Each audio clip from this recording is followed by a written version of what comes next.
Hey everyone, this is going to be my informative speech on baseball. So, to a lot of us, our knowledge of baseball only goes back to around the 1920s, where you have the big names such as Babe Ruth, those pants that came all the way up here, the baggy pants and everything. But actually, baseball was around well before the start of the Civil War. The first shot was even fired. That goes back to a guy by the name of Abner Doubleday. Now, this is a little bit of a theory because no one knows the exact origins of baseball, but some say it was invented by him in 1839. Others say that it goes back to a prince in England. It was a sport by the name of stool ball. It was kind of like cricket, and if everyone knows the game of cricket, it's when you throw a ball and it hits a wicket, but instead of that, they had the larger platform in the back, almost like a stool, and a lot of people think that's when baseball officially started. But the first rules were actually finalized in 1846, and we fast forward, and the first official game was played by a team called the Knickerbockers, and that was not the first professional team, but the first team was the Knickerbockers playing against a team playing against a bunch of guys that were in cricket. Here I have a picture of a typical baseball uniform back in 1874. So as you can see, it was a lot different back then. There was sort of a tie-like apparel. Alright, so next we're going to jump from the early years of baseball there into what was known as the Golden Age. Now the Golden Age is part of the 1920s to the late 1930s. This is because this is when baseball grew the most and more people started taking notice of it. The picture I have that I pointed to earlier is of Babe Ruth, who was an iconic figure in the 1920s. The picture is of him pointing out in what's famous for the called shot, when he pointed out to the left field wall, and after that he proceeded to hit a home run over the fence. So the 1920s was also known for the Great Depression, and a lot of people didn't think baseball would survive, like the teams or anything like that. But actually it proceeded to thrive because for people in the 1920s, baseball was a way of escape. You know, you could go an afternoon to a game, and for a while everyone was equal, there were no problems, and you were just enjoying a game of baseball. Another iconic player back in that day was a man by the name of Lou Gehrig. Both Lou Gehrig and Babe Ruth were hit 40 home runs in 1930, which was a huge amount of home runs for that time period.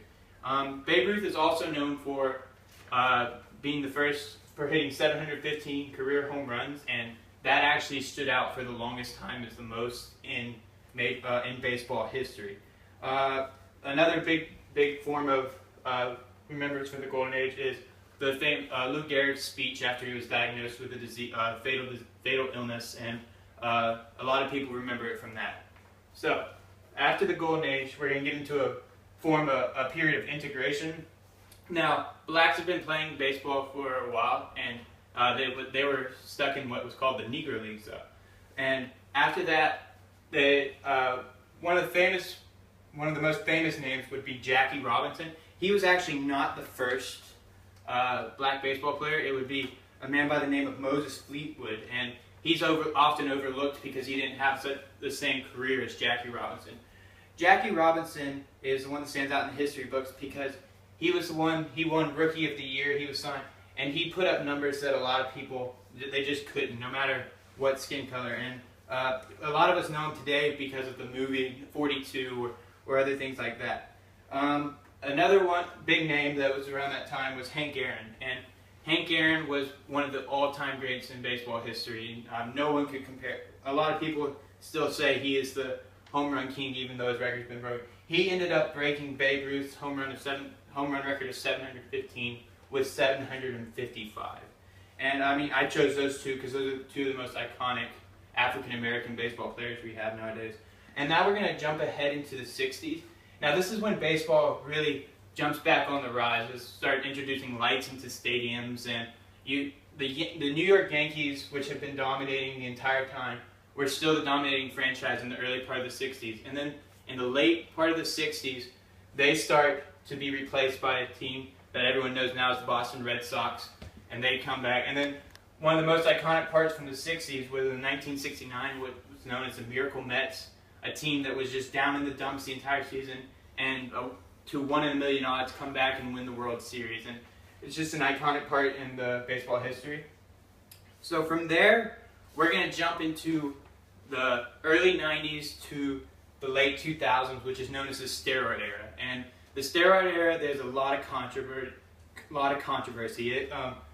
It starts with a lot of people didn't know if steroids was something that completely just destroyed the sport of baseball or actually helped it. In my opinion, it helped it. It put up offensive numbers that brought crowds to the game that normally would not have come. And some big names in that were Barry Bonds, who is actually now the home run leader, Sammy Sosa, and Mark McGwire. And that leads us into the baseball today. Baseball salaries are through the roof today. Nothing compares to it anymore. People are getting paid $33 million a year. And instant replay has been added, as well as some other technological advances. And baseball goes back a lot farther than a lot of us knew, and it's still a growing sport, as we know, and its future is undecided, but it looks nothing but good.